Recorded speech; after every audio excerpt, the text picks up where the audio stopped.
শুভ সকাল বন্ধুরা, তোমরা সবাই কেমন আছো? আশা করি তোমরা সবাই ভালো আছো। রক্ত সম্পর্ক না থাকলে যে একটা মানুষকে এতটাই ভালোবাসা যায়, আমি আমার প্রেগনেন্সি জার্নিতেই প্রথম থেকে শেষ পর্যন্ত দেখলাম আর এখনও দেখছি। আর অনেক মানুষের থেকে অনেক কিছুই চাওয়ার থাকে, তারা সামান্য এইটুকু করতে পারেনি, আর যাদের থেকে সামান্য এইটুকু চাইনি তারা অনেক কিছুই করেছে। তো চলো আজকের পুরো ভিডিও দেখতে থাকো। আমাদের বাড়িতে ছিল ষষ্ঠী পুজো। তো তোমাদের ওখানে কাদের নিয়মে আছে যে মেয়ে হলে একটা ষষ্ঠী ঠাকুর পুজো হয় আর ছেলে হলে দুটো ষষ্ঠী ঠাকুর পুজো হয়। আর এখানে দেখো ষষ্ঠী ঠাকুর পুজোর জন্য সব কিছু রেডি হয়ে গেছে। ছড়ার মধ্যে খই, পান, সুপারি, কলা দিয়ে এগুলো তৈরি হয়ে গেছে। এও যারা তাদের আঁচলে দিতে হবে। এই যে বললাম না, রক্ত সম্পর্ক না থাকলে যে এত সুন্দর ভালোবাসা, এই সেই পিছিয়ে খালি একবারই বলেছিলাম, মায়ের তো শরীর তো ভালো নেই, পুজোর পুরো গোছানো করতে পারবে না, তুমি একটুখানি আসো। তো পিসির নিজের কাজবাজ ফেলে থুয়ে চলে এসেছিলো খালি আমাকে ভালোবাসে বলে, তাই। তো বাড়িতে হাতে গোনা মানুষই ছিল, সবাই সবার মতনই ব্যস্ত ছিল। তো তার মাঝখানেও যে এইভাবে যে বড়বাবু এইভাবে একটুখানি ভিডিও করতে পারবে আর সেটা আমি স্মৃতি হিসাবে তোমাদেরকে আমি দেখাতে পারবো, আমি তো ভাবতেই পারিনি।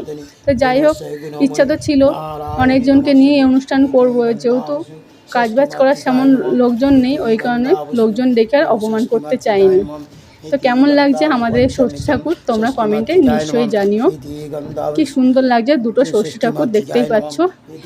এবার আমাদের শুরু হবে অঞ্জলি দেওয়া। আর তার আগে অনেক কিছুই নিয়ম ছিল, সেগুলো কিছু ভিডিও করতে পারিনি, যেটুকু পেয়েছে সেইটুকুই। এই দেখো, আমি দেখো চুলটা খুলে ওর গায়ের মধ্যে বুলিয়ে দিয়ে তারপরে ঠাকুরমশাই বলছে তোমার মা আঁচল পাতবে, তোমার মায়ের আঁচলে তুলে দেবে।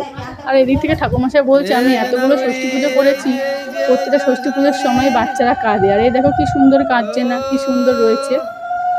আর আমার পুচকুটা তো ভাবছে যে এই সময় আমি তো ঘুমাই, কিন্তু আমাকে ঘুমাতে দিচ্ছে না কেন, কি হচ্ছে। ও যদি ছোটো বুঝতেও পারছে না আজকে ওর যে ষষ্ঠী পুজো হচ্ছে, ও যখন বড়ো হবে আর এই ভিডিওটা দেখবে তখনও সব কিছুই বুঝতে পারবে।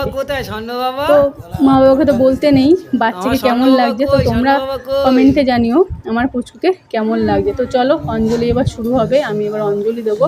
এবার ষষ্ঠী পুজোতে তোমরা অনেকে বলতে পারো যে চুল ছেড়ে বসেছে কেন, ঠাকুরমশাই বললো যে ষষ্ঠী পুজোর সময় চুল ছেড়েই বসতে হয়। তো চুল ছেড়ে আমি এখানে অঞ্জলি দিচ্ছি।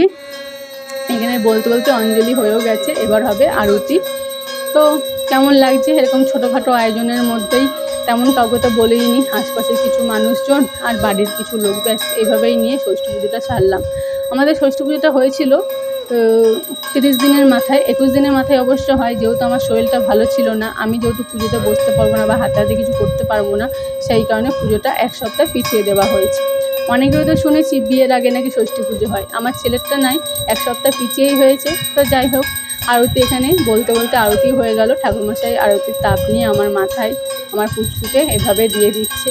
আর এই ঠাকুরমশাইটা বলতে নেই, আমার 5 মাসের পঞ্চামৃত থেকে শুরু করে প্রত্যেকটা অনুষ্ঠানে এই ঠাকুরমশাই এসছে, প্রত্যেকটা নিয়ম করেছে। ইচ্ছা তো আছে আমার পুচকু যখন বড় হবে এই ঠাকুরমশাইকে দিয়েই বিয়েটা করাবো। তো দেখা যাক কতদূর কী করা যায়। তো এতটা ভিডিও দেখার জন্য তোমাদেরকে অনেক ধন্যবাদ রইল। এখানে বলতে পুজোও শেষ। এবার যে ছড়াগুলো ছিল সেগুলো আমি মায়ের আঁচলে একটা প্রথমেই তুলে দিলাম।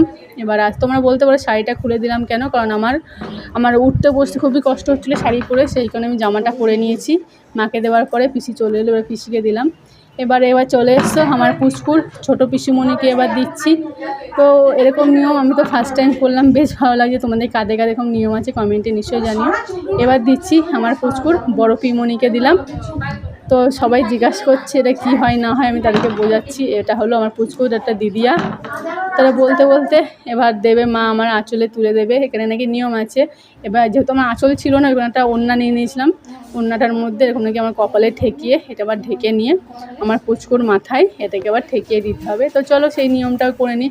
আমি নিয়ম সচরাচর মানি না, আমার পুচকুর জন্য আমি অনেক কিছু নিয়মই মানছি, কি আর বলবো। যাই হোক, তো চলো আমার পুচকুর মাথায় এটা এখন ঠেকিয়ে দেবো। তো ভিডিও কেমন লাগলো, টাটা বাই বাই, এভাবেই পাশে থেকো।